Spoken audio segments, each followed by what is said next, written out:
Good afternoon, and thank everybody for being here. We appreciate your attention to this and the time. I want to start off by saying just a couple of things. One is I want to again say how proud we are, and I am, of our police, fire, and EMS. Our public safety professionals did a tremendous job, a job where they were moving quickly and bravely to make sure that lives were saved. There were lots of acts of heroism on Sunday morning. I also want to say a special thank you to the victim services of the Austin Police Department for the role that they're playing. They are doing their typical outstanding job. I thank our federal partners on behalf of the City of Austin, all of them. I want to reiterate our appreciation of their professional work. And of course, this investigation is still ongoing, but we deeply appreciate their being involved. I know that the people of Austin, Texas continue to hold the victims of this horrible tragedy in their thoughts and prayers. And then that leads me to also wanting to say a special thanks to the healthcare workers that have played such an important and prominent role in addressing the needs of Austinites after this tragedy.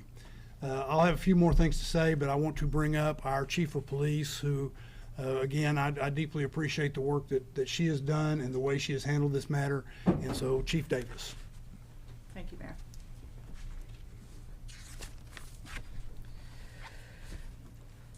The last 34 hours have been some of the most challenging in my career. This has been difficult for our community, devastating to the impacted families, and challenging to our APD family. I want to thank our federal partners, Special Agent in Charge, and the evidence response team with the FBI. APD could not do this alone. We are still in the early hours of this investigation. This is a complicated and large crime scene. Our priority is finding answers and the motives behind this crime. I want to thank everyone that has supported our communities and this response. Families will need this in the days ahead. I also want to thank victim services that have come in addition to APD's victim services. That includes FBI, the Travis County District Attorney, and multiple calls of people wanting to help. I cannot imagine the grief, pain, and loss these families are feeling today, and my heart is with them. Savitha Shan and Ryder Harrington. To the impacted families that are still waiting for answers, we are here for you.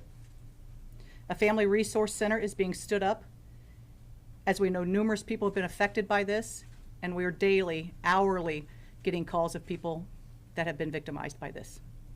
The department will be releasing information soon on what that looks like.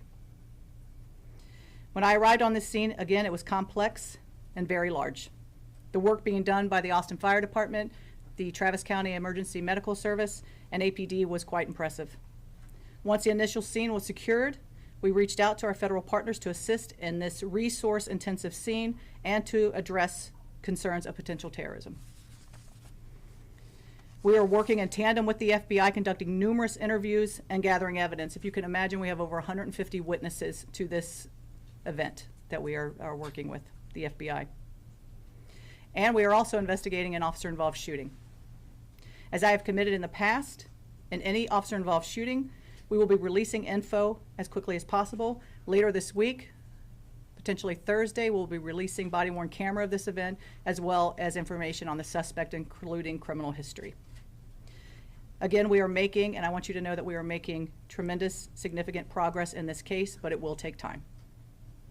In closing, I want to take a minute, as the mayor, echo the mayor, and talk about just the fantastic work that the Austin Police Department with the Travis County Emergency Medical Services did here. Multiple lives were saved. You know, in Texas, we are fortunate to have the Advanced Law Enforcement Rapid Response Training Center, and that's the Alert Center through Texas State University. And that training, there's no doubt that in that coordinated response with EMS saved lives this night. Mayor, I'll turn it back to you. Sure, thank you. I also want to point out that we're joined today by our city manager T.C. Broadnax, and council member who represents the downtown area, Zoe Kadri. Before we take your questions, I want to say that we recognize that this is a very traumatic moment in our city. But when I talk about being proud of APD and fire and EMS, I want to also say how proud I am in how the people that are this city have reacted with such great compassion. We are all mourning together and grieving as a group, but we're seeing tremendous compassion and love coming out of the people of Austin. And so I urge everyone at this moment of trauma to reach out to each other and take care of each other and take care of our home. Be with each other. While this is a dark moment, our people are creating a lot of light in Austin, Texas. And what we do for each other matters. So now we're happy to, if there's a few questions, to take a few questions. Can we start over here? We can start over here and then we'll go here. Yeah, has this impacted any plans, security plans for South by Southwest? It has not. You know, we have a press conference, I believe, next Thursday for our spring festival season. And certainly as we look at Austin and what makes Austin so great are those events. We are a major city police department and we go in best practices. I feel confident that the resources we have in play, South by Southwest, will continue on and it will be a safe festival season. Do we know how the suspect acquired these guns and whether they were acquired legally? The guns were required legally. I believe in 2017 out of San Antonio they were purchased. Can you tell us more about the victims? I think you said Savitha Shan and Ryder Harrison. Ryder Harrington, yes. Okay. Can you tell us more? Are they UT students? I think Ryder was a Texas Tech student. I don't know as far as what school they went to. That is certainly something that we can look into. But they were young. I believe Ryder was maybe 22 and Savitha 24 or 20 respectively. Yeah. Are you able to share any details about the warrants that were executed yesterday in Del Valle and in Pflugerville? So anytime that you're doing an investigation like this, it's going to lead to search warrants. And so those warrants were based off information of where this person lived, addresses where he congregated, and evidence was taken from that. There's a video circulating on social media of an autonomous vehicle blocking emergency services near the scene on Sunday.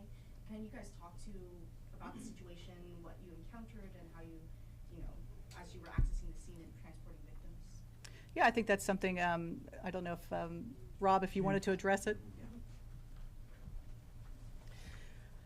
So Rob Lukritz, Chief of Austin Travis County EMS.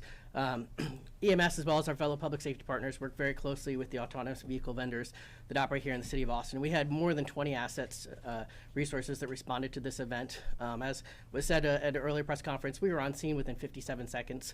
And so in the grand scheme of the impact on the overall incident, we don't believe it had any impact on patient outcomes. I will say that we're already in touch with Waymo and the autonomous vehicles to give them our concerns and work with them in order to try to address this moving forward. If you guys could raise your hands, please. We'll go here, then Jamal. And for the chief and for Agent Durant, can you explain what more you've learned about possible motive? And I think it was reported that the suspect had a shirt underneath the sweatshirt that showed an Iranian flag. Is there a direct connection to the war in Iran with this shooting here? So I think for our purposes, as we're, looking at the totality of this, and certainly as a police chief, and we're coming in and we're getting this information, and we see those indicators, we see the second shirt with the Iran and the picture of the Shah on that T-shirt as well. We're thinking about events and what's occurring in the country as well. And so, in addition to the fact that this was a huge, complex scene, we're calling in those federal partners to take a look at that as well. And so again, the motives, all of those things, that's what this investigation is about right now. What, Jamal? I don't mind. Oh, sure, go ahead. Okay. Go right ahead. Thank you. So I'll add on that, but first I just want to also express our regards for the victims' families, those impacted by this tragic event. It's not just those that were injured or killed, but obviously those that witnessed it are going to be forever impacted. And so just let them know we stand with you, and our thoughts are with you. With regards to the question, Yes, we, our ultimate goal in everything we do is to determine the motive, right? We're looking for connections that he possibly had, witnesses, as the chief had mentioned. We are pouring through thousands of hours of video. Have massive amounts of both digital and physical evidence. And this is a around-the-clock, 24-hour investigation at this point. And any declarations on what led to that motive would be premature, right? We want to make sure that we have our facts 100% correct, or as close to, or at least we've tracked down every possible lead that we can, because that's what we owe to the victims, right? That's what you guys want answers for, but more importantly, we owe that to the victims and their families to be right. So we don't want to speculate or make any guesses at this stage of the investigation as to what that motive ultimately was. We'll go Jamal. To maybe piggyback off of that, are you all looking into anyone else that may be connected with the suspect at this time that you know of, or is there anything else about the suspect you can share? Chief? Again, we will have some criminal history, some background, that type of thing on Thursday when we address the officer-involved shooting. But as far as anyone else, that's all part of what that investigation is currently. Given some of his interactions with your agency previously, some of the social media posts attributed to him, had your agency or any agency identified him as a potential concern or a threat before this? We have not at the Austin Police Department, no. Did you want to address that? No, he was not previously on our radar. Agent Duran, I had a question for you. Yesterday, you mentioned that there was this potential nexus to terrorism that was being investigated. Can you tell us what that means in regular words, and also what those, what we've learned about that? So any act of targeted violence, which is what this was, we're going to pursue all investigative lines, right? And that is certainly one of them, along with multiple other avenues of where this could go, right? It's always very difficult to determine what's in an individual's mind that leads them to commit this type of violence.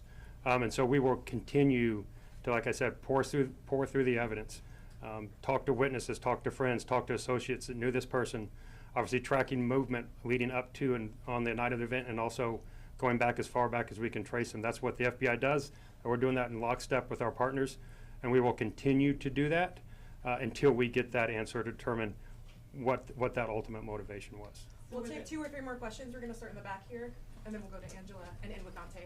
Thank you. For either the chief or Special Agent Duran, how closely are you working with other major cities like the NYPD, the LAPD? We know New York put out a statement saying that they saw what happened in Austin and they're taking it seriously, and it has put them on high alert. Are you talking to other cities? Can you tell me a little bit about that? Yeah, I think, being part of the Major City Chiefs Association, those are, in contact with all of those chiefs and what's going on. And everybody better be on heightened alert. I mean, this is, what happens across the country, we all need to be aware of. And certainly as major cities, you look at best practices and you look at the way you keep people safe. That's absolutely important. And there's probably not a police chief across this country that's not talking to someone. Angela and Dante, you'll have the final question. So yesterday, 3 patients were in critical condition. Has there been any status updates on the hospitalized patients? I believe one patient will be taken off life support sometime today, and then 2 other patients are still critical. Can you clarify the victims' names and age, please? The victims that were killed, Yes. Savitha Shan, I believe she's 24. Could you spell that out, please?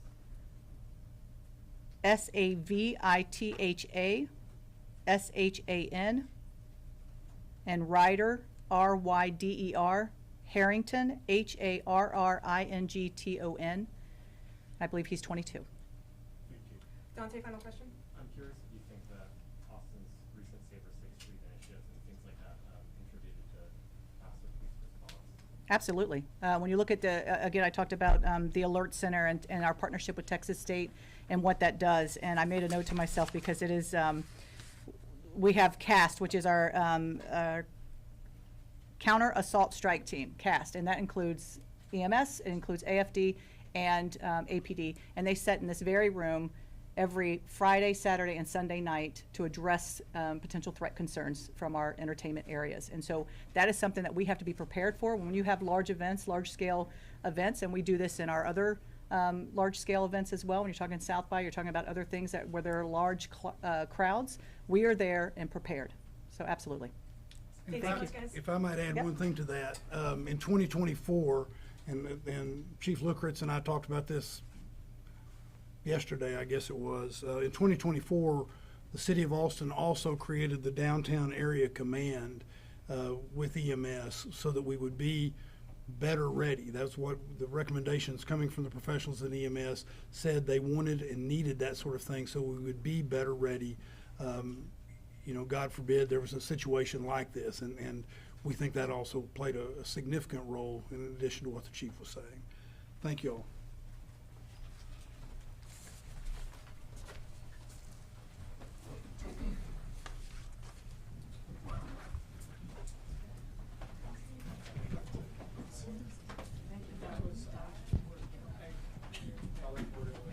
And everyone, just real quick, in closing, we will be sharing the information, the correct spelling of the names of the deceased, their ages as well, and then some additional resource information that we would like for you to help push out. In those could you, in that extra resources, clarify what taken off life support means?